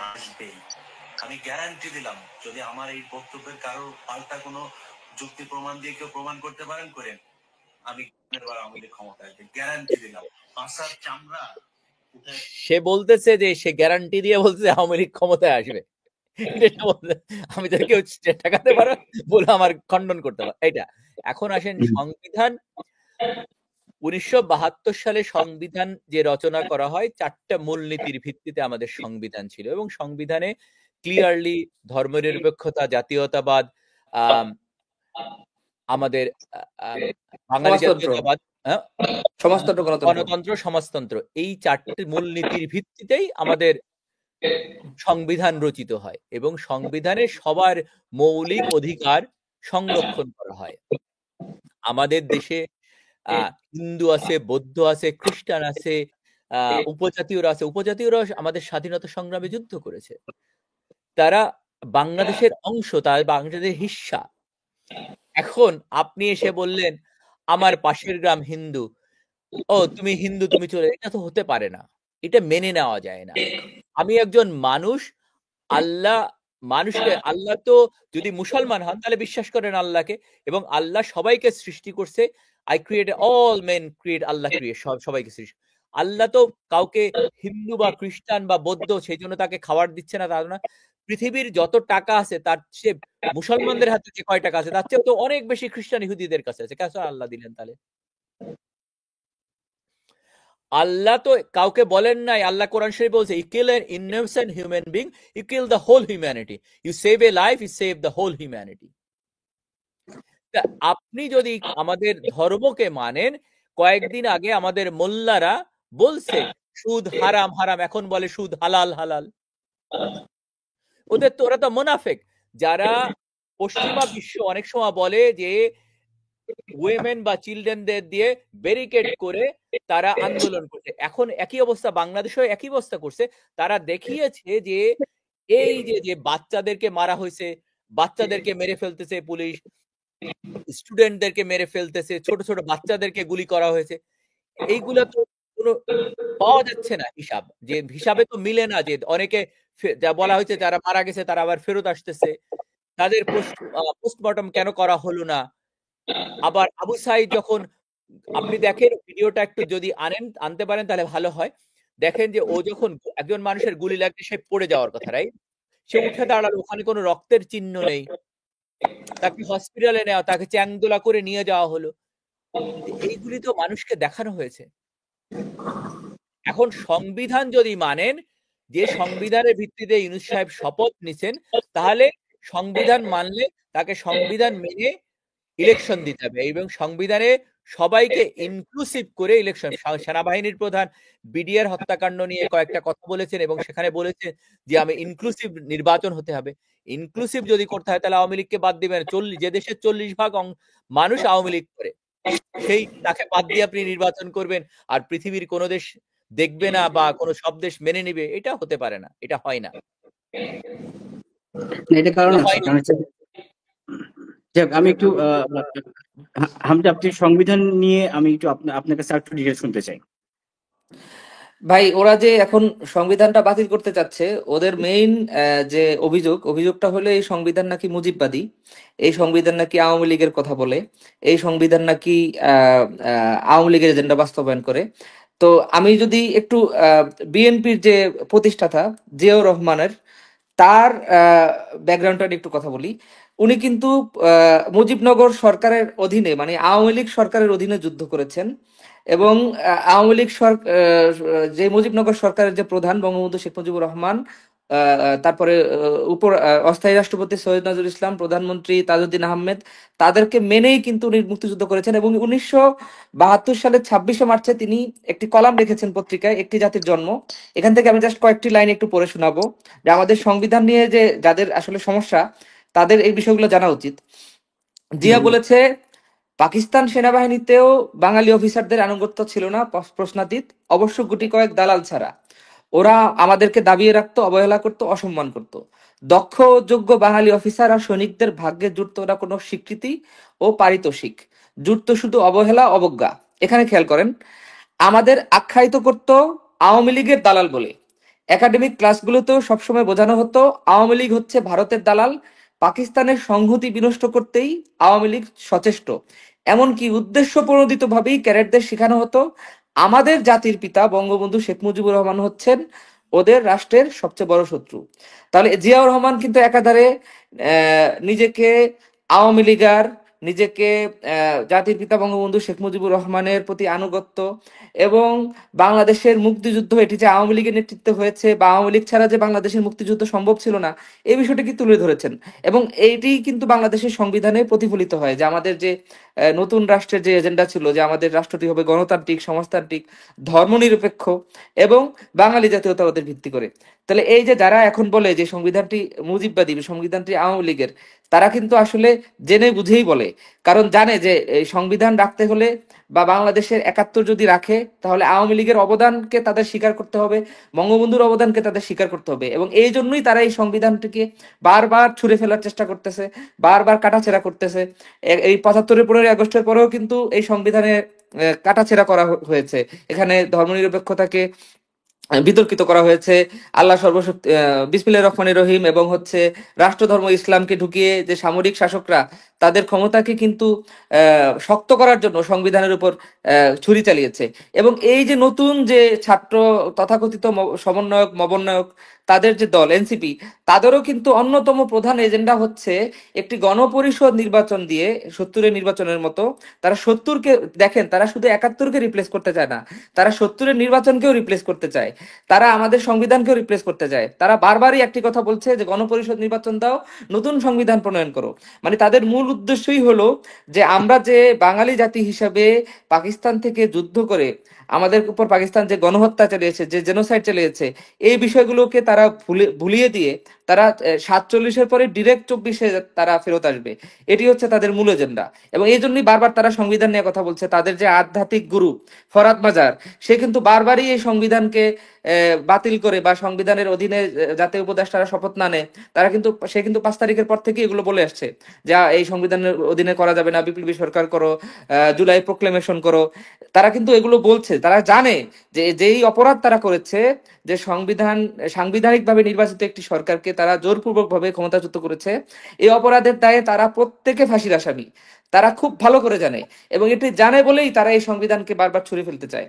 এবং এই কারণেই তারা এই যে গণপরিষদ নির্বাচন, তথাকথিত সংস্কার, তথাকথিত যে স্থানীয় সরকার নির্বাচন, কারণ তারা জানে তাদের প্রান্তিক পর্যায়ে তাদের কোনো লোক নেই, তো প্রান্তিক পর্যায়ে তাদের নিজস্ব লোকদেরকে বসানোর জন্য বিভিন্ন দল থেকে দলছুট লোকজনকে এনে তারা বিভিন্ন জায়গায় মেম্বার, চেয়ারম্যান, মেয়র বানিয়ে তারপর ধীরে ধীরে তারা এই আওয়ামী লীগ এবং বিএনপি সহ জাতীয় পার্টি সহ বাংলাদেশের যে বড় বড় রাজনৈতিক দলগুলো আছে যারা মুক্তিযুদ্ধকে স্বীকার করে, সোজা কথা, তাদেরকে তারা বিনাশ করে দেবে। বিনাশ করে জামায়াতকে সাথে নিয়ে, যুদ্ধাপরাধীদের সাথে নিয়ে তারা বাংলাদেশকে পাকিস্তানের আদর্শে এই ৭১-কে ভুলিয়ে দিয়ে নতুন একটি বাংলাদেশ গড়বে, যেটি আসলে হবে পূর্ব পাকিস্তান।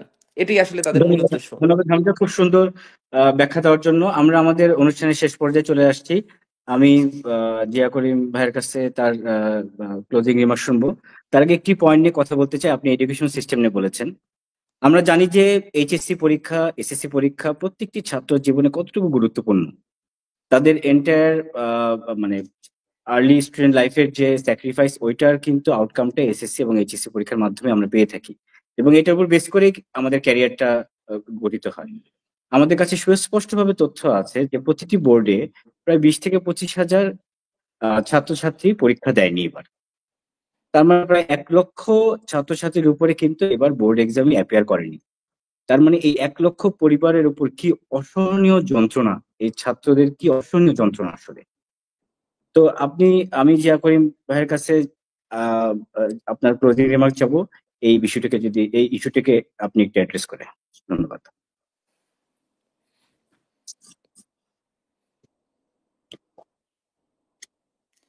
জিয়া করিম ভাই মিউট করেন।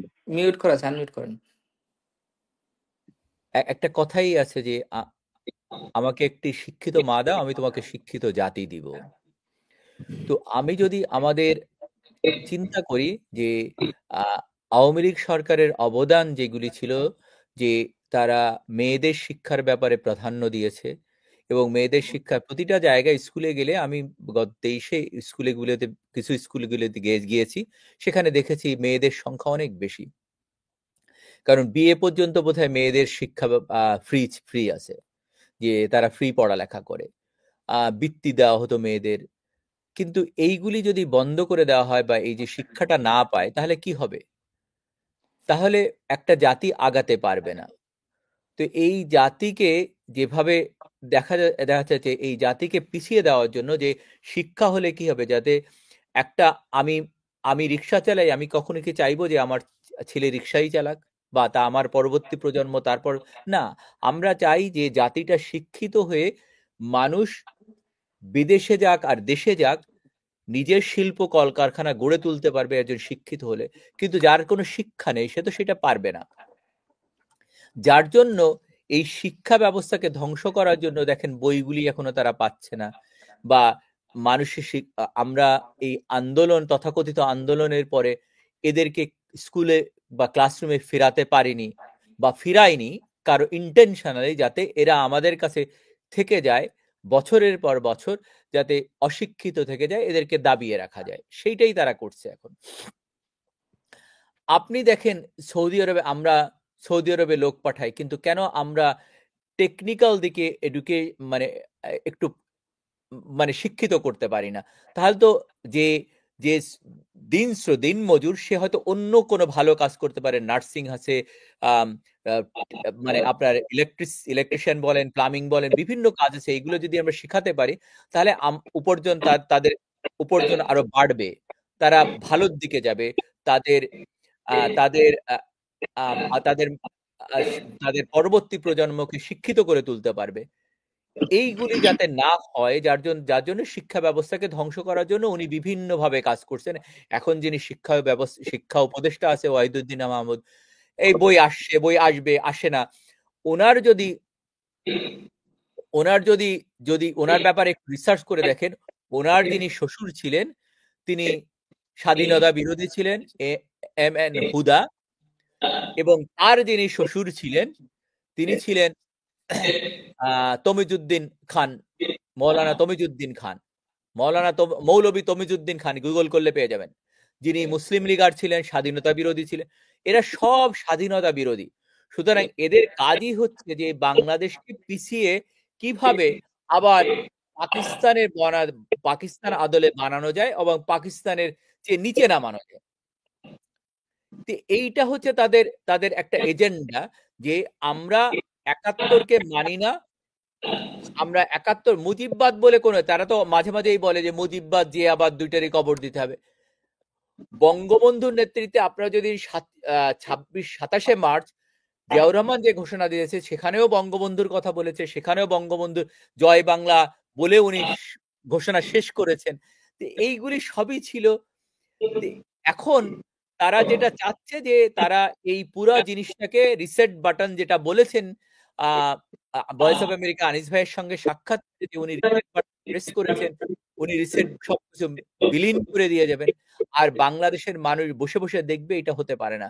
আমার মনে হয় বাংলাদেশের মানুষ এখন বুঝতে পারছে, যার জন্য মানুষ রাস্তায় নেমে আসছে। রিক্সাওয়ালা বলেন, নর্মাল শ্রমিক বলেন, সবাই বলছে যে আমরা আগে ভালো ছিলাম। এই কথাটা কেন বলছে? কেউই মানতে পারছে না যে বঙ্গবন্ধুর বাড়ি কেন গুড়িয়ে দিলেন, আমাদের মুক্তিযোদ্ধাদের কবরস্থানে আগুন দেওয়া হলো, অথবা আমাদের স্বাধীনতা সংগ্রামের যত অবদান ছিল, যাদের এই যে বীরশ্রেষ্ঠ আছে, তাদেরও বিভিন্ন স্থাপনা গুড়িয়ে দেওয়া হলো। এগুলো মানুষ কখনোই ভালোভাবে নেবে, এবং তারা জানে যে ইলেকশনে জিততে পারবে না, তার জন্য বারবার ইলেকশন লিঙ্গারিং করছে, ঢাকা শহরকে দখল করে রাখছে। যারা হেলমেট বাহিনী ছিল, তারা বলছে যে আমরা হেলমেট পরে এটা করেছি। আবার ছাত্রলীগেরও বোঝা উচিত ছিল যে কেন এরা হেলমেট পরছে, এদের মুখোশ উন্মোচন করা হোক। ছাত্রলীগ এখানে ভুল করেছে। ছাত্রলীগ কেন দেখলো না যে এই হেলমেটধারী কারা? কেন তাদেরকে হেলমেট পরে মিছিল করতে দেওয়া হলো? তারা অন্যায় করলো। আপনার ঢাকা প্রকৌশল বিশ্ববিদ্যালয়ে আবরার হত্যার সঙ্গে যে জড়িত ছিল তার কেস লড়েছিল শিশির মনির, যিনি শিবিরের সভাপতি ছিলেন, এবং সে জেল থেকে উধাও। এইগুলো আমরা কখনোই আওয়ামী লীগ প্রচার বা করতে পারেনি। আর আমাদের যিনি যিনি উপদেষ্টা ছিলেন, মন্ত্রী ছিলেন, উনি বলেছেন যে আমার এত হাজার সাইবার যোদ্ধা আছে। তারা কোথায় গেল? তাদেরকে কিভাবে নিয়োগ দিয়েছিলেন? ধন্যবাদ জিয়ার করিম ভাই, গুরুত্বপূর্ণ তথ্যগুলো আমাদের সামনে নিয়ে আসার জন্য। আমরা একদমই শেষ পর্যায়ে চলে এসেছি আমাদের অনুষ্ঠানে। হামজার ক্লোজিং রিমার্ক দিয়েই আমরা প্রোগ্রাম শেষ করে ফেলবো। তো হামজার কাছে আমি যে প্রস্তুতি নিয়ে যেতে চাই বা যেটার উপর বেস করে আপনার ক্লোজিং রিমার্কটা আমি চাই, সেটি হচ্ছে এই যে ছাত্রদের উপরে যে এই অনবরত যে হামলাগুলো হচ্ছে রিসেন্টলি, এই ছাত্ররা কি তাহলে শেষ পর্যন্ত মানে বলির পাঠা হইতে যাচ্ছে? তাদেরকে নিয়ে কি সবাই খেলবে? তাদের ভবিষ্যৎ নিয়ে কি মানে কেউই চিন্তা করবে না? আপনি যদি আপনি এবং ছাত্রলীগের একজন অ্যাক্টিভ কর্মী হিসেবে ব্যাখ্যা দিতেন। ধন্যবাদ। দেখুন, জুলাইতে ওরা আন্দোলন করেছিল চাকরির জন্য, কোটার জন্য, কিন্তু পরবর্তীতে ওরা সেটিকে সরকার পতন আন্দোলনের রূপ দেয়। এবং ওরা কিন্তু বারবারই বলছিল এটা আমাদের অরাজনৈতিক আন্দোলন, বঙ্গবন্ধুর বাংলায় বৈষম্যর ঠাঁই নাই। কিন্তু দেখলাম যে 5 তারিখে বঙ্গবন্ধুর বাড়িতেই পুড়িয়ে দেওয়া হলো এবং বঙ্গবন্ধুর উপরেই আঘাতটি সবচেয়ে বেশি আসলো। তো ছাত্ররা যখন বুঝতে পারলো যে তাদেরকে ব্যবহার করা হয়েছে এবং প্রতারণার মাধ্যমে পিছন থেকে জামাত শিবির এই হত্যাকাণ্ডগুলো ঘটিয়ে সরকারের উপর দায় চাপিয়ে ছাত্রদের ছাই চাপা যে আগুন, এই আগুনটাকে লেলিহান শিখায় পরিণত করে একটি স্যাবোটাজ পরিস্থিতি তৈরি করে কিন্তু 5 তারিখে বাংলাদেশে যে ঘটনাটি ঘটলো, যে গণভবনে এক প্রকার জঙ্গি হামলাই হলো। তো এটা যখন ছাত্ররা বুঝতে পারলো যে তারা আসলে ব্যবহৃত হয়েছে, তো এর মধ্যে অনেকের মধ্যে কিন্তু সেই রিয়ালাইজেশনটা আসা শুরু করেছে যে জুলাইতে যারা আন্দোলন করেছে। তো এই প্রতারকরা, জুলাইয়ের সমন্বয়করা এবং এই প্রতারক ইউনুস, প্রতারক উপদেষ্টা যারা অবৈধ, তারা যখন বুঝতে পারলো যে এই ছাত্রদের তো আসলে এত ক্ষমতা, তারা শেখ হাসিনার মতো একজন লৌহ মানবী, যিনি বিশ্বের ইতিহাসে মানে আহ, সেরা নারী নেতৃত্বের মধ্যে তার অবস্থান মার্গারেট থ্যাচারের পরেই, আমার ধারণা মার্গারেট থ্যাচার, অ্যাঞ্জেলা মার্কেলের পরেই তার অবস্থান থাকবে।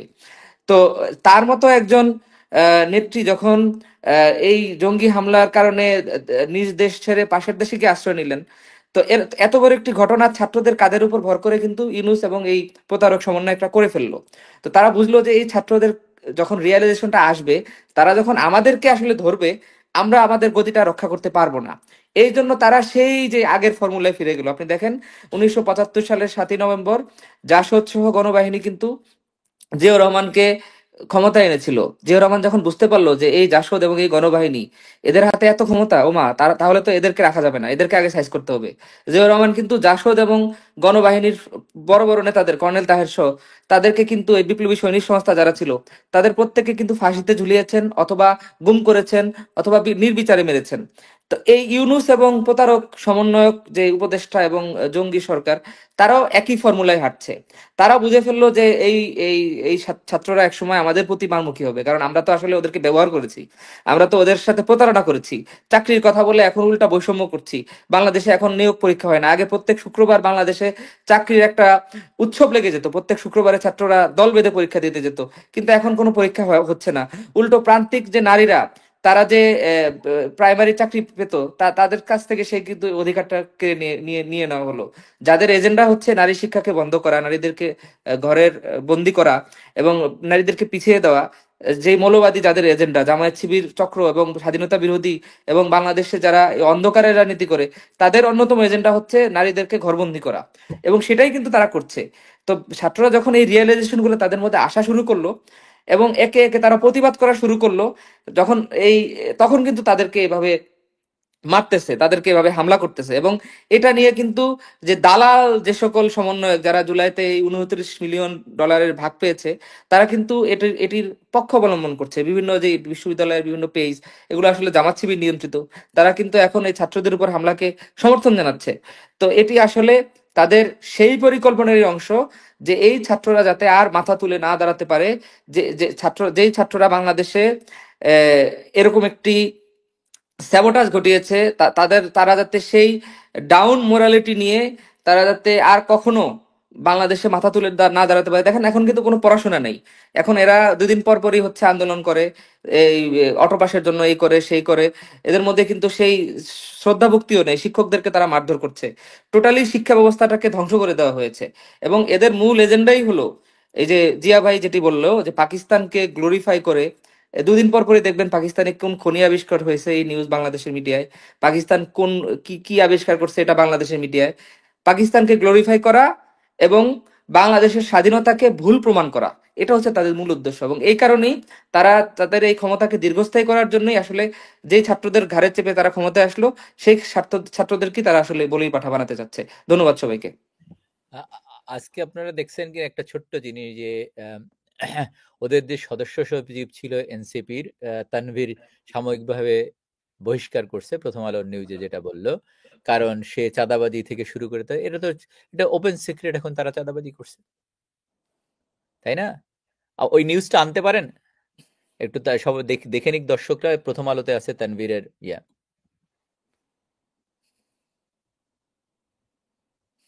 আপনি মিউটেড, আপনারটা মিউট করা।